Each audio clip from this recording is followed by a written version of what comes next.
मेरा लेवल अलग तू समझ ना पाया, मैं चुप रहा पहला हुण बोलना आया।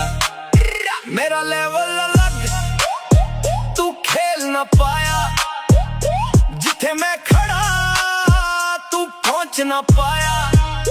तू स्टोरी बना के हीरो बनया, मैं रियलिटी लिख के जीरो तो उठिया। तू लाइक्स ते जिਉਂਦਾ मैं लाइफ च जिया, तू फेक वाली शाइन मैं असली च जिया। जदों मैं सी नीचे तू हस रहा सी, हुण मैं उपर आ तू दस